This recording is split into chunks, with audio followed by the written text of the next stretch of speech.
বাপ হারা এতিম সন্তানরাই বোঝে বাপ নামের বটগাছটা কি ছিল তাদের জীবনে। যাদের বাবা আছে তারা এই মর্মটা কখনোই বুঝবে না। বাবা এমন একটা জিনিস যেটা থাকলে মর্ম বোঝা যায় না, কিন্তু না থাকলে এটা হাড়ে হাড়ে টের পাওয়া যায়। কারণ বাবারা কখনো তার পরিবারকে কষ্ট বুঝতে দেয় না।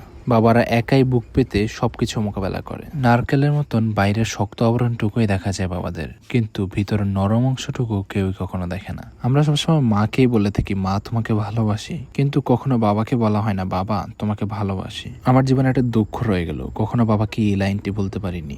আজকে আমার এই ভিডিওর মাধ্যমে সকল বাবাদেরকে শ্রদ্ধা জানাচ্ছি। তো আজকে সকাল থেকে আম্মু কাজ করতেছিল, আম্মুকে একটু হেল্প করার চেষ্টা করতেছিলাম। আপনারা অনেকেই বলেন আম্মুকে যে আমি এত হেল্প করি এটা নাকি শুধুমাত্র বিয়ের আগ পর্যন্ত, বিয়ে করার পরে নাকি আম্মুকে একেবারে ভুলে যাব। আচ্ছা, আপনাদের কাছে প্রশ্ন করতেছি, বিয়ে করার পর ছেলেরা এত পরিবর্তন হয় কেন? মা এবং ছেলের সম্পর্কের অবনতি হয় কেন? আপনাদের কারো জানা থাকলে কমেন্ট করে জানাতে পারেন। তো গ্রামে আসার পর টুকটাক অনেক কাজই আম্মুর করা লাগে। কিছু কিছু কাজ আম্মুর জন্য একটু বেশি কষ্টসাধ্য হয়ে পড়ে, আর আমরা চাই সবসময় আমার আম্মুকে কষ্ট একটু কম দিতে। আমার জানা মতে পৃথিবীর সকল সন্তানই চায় তার মাকে যাতে রানীর মতন সাজিয়ে রাখতে। তাই তো আমি আম্মুর জন্য TQIU থেকে মাল্টি কুকারটা নিয়ে নিলাম।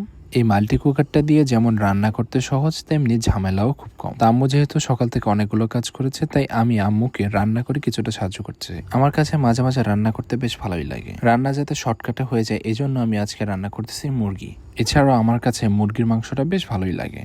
ও হ্যাঁ, এবার বলে দিচ্ছি, TQIU এর এই মাল্টি কুকারটা আমি নিয়েছিলাম তাদের ফেসবুক পেজ TQIU থেকে। আমি তাদের ফেসবুক পেজ এবং অন্যান্য প্ল্যাটফর্মগুলো আমি মেনশন করে দিচ্ছি। এছাড়াও আমাদের কমেন্টে দেওয়ার লিঙ্কে ক্লিক করে সরাসরি তাদের ওয়েবসাইট থেকে পারচেস করে নিতে পারবেন। এই তো আমাদের রান্না হচ্ছে, নিচে মুরগি রান্না আর উপরে হচ্ছে কি ডিম সিদ্ধ হচ্ছে। আপনারা চাইলে এখানে যে কোনো পাতিল দিয়ে রান্না করতে পারবেন। এবং একটি সতর্কতামূলক বিষয় হচ্ছে কি, এখানে রান্না চলমান অবস্থা এবং রান্না শেষ হওয়ার পরে কখনোই কালো অংশটুকু ধরবেন না, স্পেশালি বাচ্চাদের থেকে দূরে রাখবেন। আমরা চাই না কোনো ধরনের অনাকাঙ্ক্ষিত ঘটনা ঘটুক। রান্নাটা বেশ দারুণ হয়েছে, আমার কাছে বেশ ভালো লেগেছে। নিজের রান্নার প্রশংসা নিজেই করতেছি। তো এইভাবে গ্রামের প্রত্যেকটা মোমেন্টকে আমি এনজয় করার চেষ্টা করতেছি। আপনাদের কার কার কাছে এরকম গ্রামের বাড়ি বেশ ভালো লাগে একটু কমেন্ট করে জানাতে পারেন। তো এই ছিল আমাদের ওভারঅল দিনটা। তা আজকে পর্যন্তই, সবাই ভালো থাকেন, সুস্থ থাকেন এবং আমাদের জন্য দোয়া করবেন। আসসালামু আলাইকুম।